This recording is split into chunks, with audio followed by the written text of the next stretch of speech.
We're getting to you of North Korean leader Kim Jong-un and South Korean President Moon Jae-in having those heart-to-heart talks, as many have called it. Remember, this is a moment that's been described by many as being seismic, to say the least, a game changer. This is the first time that a North Korean leader has set foot in South Korea after 60 long years. So a resetting of ties, to say the least, that the two Koreas are aiming to achieve through this meeting. Remember, earlier in the day, North Korean leader Kim Jong-un had crossed over to the South Korean side of the demarcation line, and the two had spent a considerable amount of time together before they departed for lunch to their respective sides. The North Korean leader and the South Korean President Moon Jae-in engaging in the next set of those talks. What's also very crucial to point out here, there will be a declaration that will be issued at the end of those talks. The Panmunjom Declaration is what it will be called. Earlier in the day, those talks took place in the Peace House, a symbolic move on part of the two leaders to engage in talks to try and really shed away the frostiness in the ties. North Korean leader Kim Jong-un and South Korean President Moon Jae-in taking a walk as they engage in the second round of those talks. Later in the day, there will be a banquet that will be organized, and a very important to highlight that Kim Jong-un's wife will be making her way to the South Korean side as well at about 6:15 p.m. local time for that banquet, which begins at 6:30 p.m. local time there. So that's another crucial aspect because we're talking about how Kim Jong-un's sister, who's already played a very key role in the two Koreas engaging in these talks, was also a part of the Pyeongchang Winter Olympics delegation earlier, which was one of the first steps that the two Koreas took towards a thaw in the ties. Kim Jong-un's sister is also a crucial part of that delegation, which is accompanying North Korean leader Kim Jong-un. Let's go straight across now to our senior correspondent Ramesh Ramachandran, who's joining us for more on this. Ramesh, there we have it, the second round of talks that the two leaders are engaging in, this time a stroll that we are talking about. It's very interesting, the optics here, the anticipation, also over the declaration that will be inked at the end of those talks. Right. So, Molly, as we speak, the visuals behind me on my screens on the giant video wall, we can see Moon Jae-in and Kim Jong-un walking back from their private conversation, which lasted more than 30 minutes. And now they're making their way back to the Peace House for the second round of the talks, which they began earlier today. They just finished a 30-minute-long private conversation in which they sat alone on a bench inside one of the compounds of Panmunjom, where they spoke animatedly for more than 30 minutes. We could see the body language from Kim Jong-un and Moon Jae-in that they had a very animated conversation. Moon Jae-in and Kim Jong-un could be seen smiling, laughing, and having a very animated conversation. So as we see, they are walking back to the Peace House and for resumption of the peace talks. And towards the end of their delegation level talks, we're given to understand that there will be a signing ceremony followed by a joint press announcement by both leaders. So we are looking forward and waiting to hear from both sides as to what the outcome of these talks have been and what will be the joint statement really be all about. Absolutely, Ramesh. So this is going to be another round of talks that the two leaders will be engaged in. We're also looking at this as a forward movement when it comes to setting the stage for the meeting between North Korean leader Kim Jong-un and US President Donald Trump.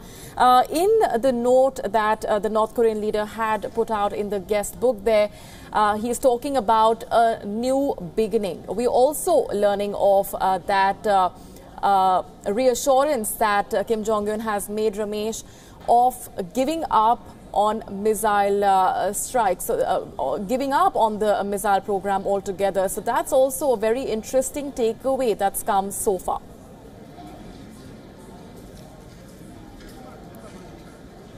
Absolutely, Molly. The overarching theme of today's summit is Peace, a New Start.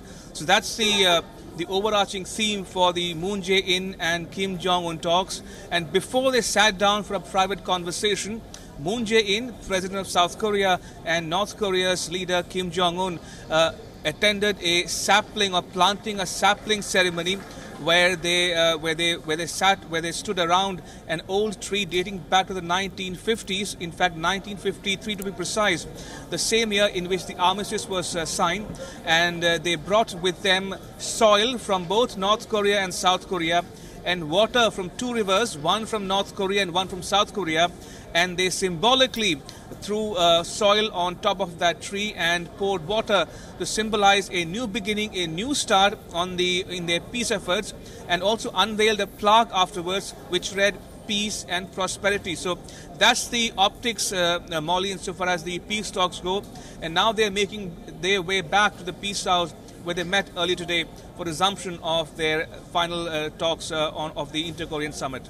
What's another aspect to look out for, Ramesh, is the presence of Kim Jong-un's wife, which is also going to be interesting. She will be there at about 6:15 p.m. local time. Run our viewers through what is in store as part of the late evening engagements.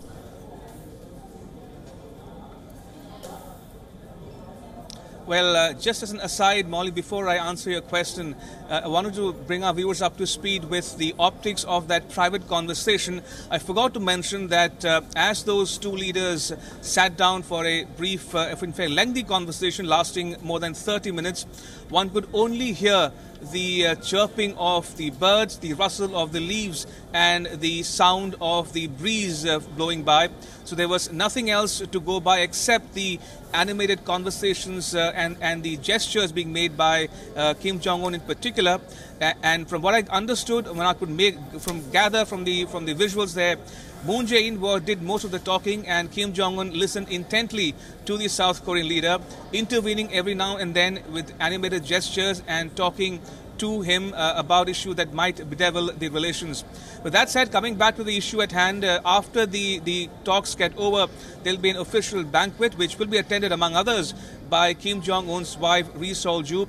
Now that is a new development in this summit, Molly, because in the morning we saw Kim Jong-un's sister, Kim Yo-jong, accompany him across the military demarcation line for the historic moment when the two leaders met inside South Korea. And in the evening, we're given to understand that his wife will join for the official banquet. This, by the way, the first time ever in the history of the Koreas that the wives of the leaders will be joining them at the official banquet. Remember, two summits have been held in the years 2000 and 2007, but on those two occasions, it was only the leaders from these two countries who met and held consultations. So this time is different because their wives will also be joining. Kim Yo-jong's wife, Ri Sol-ju, and the wife of the First Lady of South Korea. So they'll be in attendance for the official banquet. But before that, we are waiting to hear from both sides as for the signing ceremony goes and what exactly will be said in that joint press statement, which is being eagerly awaited by the media and the South Korean people themselves. Indeed, just hold that thought there, Ramesh. Just a quick roundup for our viewers who might just be tuning in.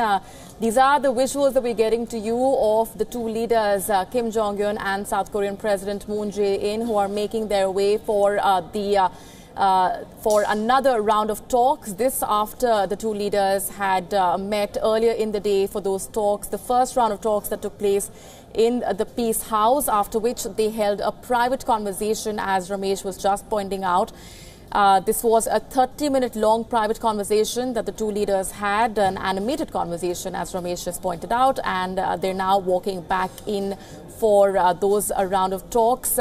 After these talks, we're also looking at that crucial Panmunjom declaration that will be declared as well. So that's going to be an interesting takeaway from the engagements that the two leaders are having. Ambassador Chandrasekhar is also joining us on the broadcast for his perspectives. Ambassador, this is a moment of optics, of a crucial resetting of ties between the two Koreas, a private conversation between the two leaders, something that seemed unimaginable over the last few years.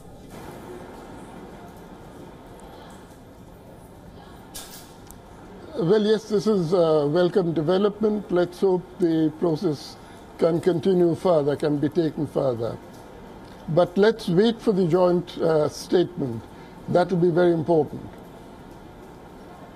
Absolutely. And Ambassador, this of course is also laying the groundwork for that crucial summit between North Korean leader Kim Jong-un and US President Donald Trump.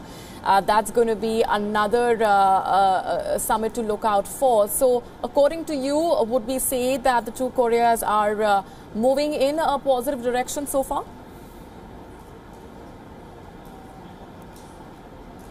So far, yes. And it's a very welcome development.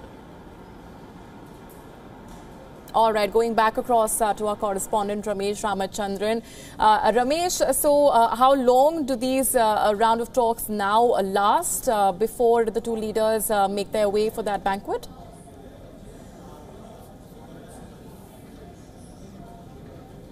Well, Molly, as per the itinerary shared with the media here, they have gone in for resuming their delegation-level talks, and the banquet will begin at about 6:30 p.m. local time in about almost 1 hour, 10 minutes from now. So that will bring to a culmination the official talks here in South Korea. And we're also waiting to hear from both sides about the joint statement which will be issued towards the end of those talks. But just two quick short points, Molly. Now, I wish I were a good lip reader to make sense of what that conversation was all about. I could see Kim Jong-un have an animated conversation with Moon Jae-in. Both of them seated around a wooden bench, so to speak, in seclusion with no aides at hand, no note takers, just the two leaders having a polite, civil conversation in private, discussing a wide array of issues. And also at the same time, it was we've seen these events take place at many places around the world, including in India, by the way, when Prime Minister Modi sat down for talks with world leaders, including former President Barack Obama, which famously came to be known as Chai Pe Charcha. So unlike the Chai Pe Charcha by Prime Minister Modi, here there was no tea, no coffee, only 2 glasses filled with water, which none of them partook of. They had an animated conversation for 30-35 minutes, and then they made their way to the Peace House for resuming the talk. So that's what the optics are all about. We'll have to wait and watch to have a substantive information from the joint statement, which is expected any moment now. Absolutely, Ramesh. Before we let you go, so when the two leaders have these talks in the Peace House or earlier in the day, tell our viewers a little bit more about what we know of who all are present in the room. Are all the delegation members who are accompanying the two leaders a part of these meetings?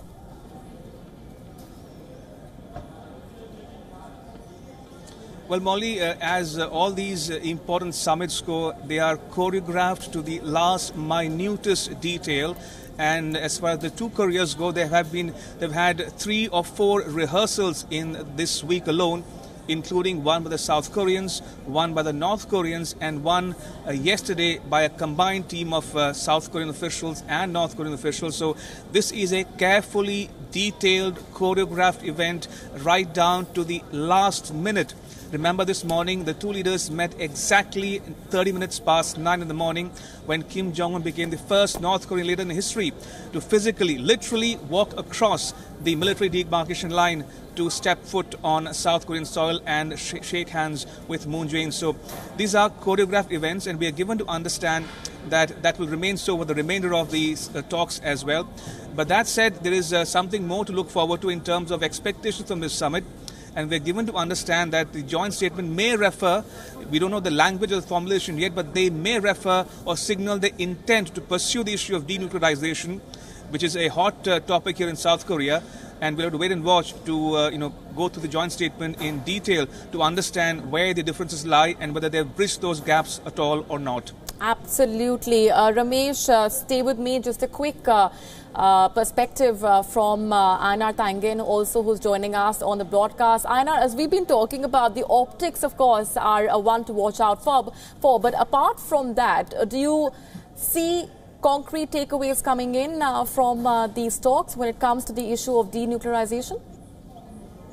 Well, Well, I think you have to look at who is not there, and that's Donald Trump. And unfortunately, that casts a shadow. I mean, both men will be talking to each other, perhaps about Donald Trump and the situation, where America stands, and how much they can do between themselves. You understand that in the event there was any kind of warfare, the Pentagon actually takes control of the entire South Korean Defense Force. So it's a very, very awkward situation for these two to sit down. Obviously, Moon Jae-in is very interested in preventing any kind of bloodshed or things like that. And I think Young Kim has emerged as a master of the optics. I mean, coming across. He looks and he keeps sending out these tidbits showing that he's trying to reach out. And if things do not go well with Donald Trump, it will look like Donald Trump is not responding to that. So in terms of optics, PR, I'm going to score this one for Kim. All right, we're going to leave it there for the moment. Anna Tangen and Ramesh Ramachandran, appreciate very much you joining us on the broadcast.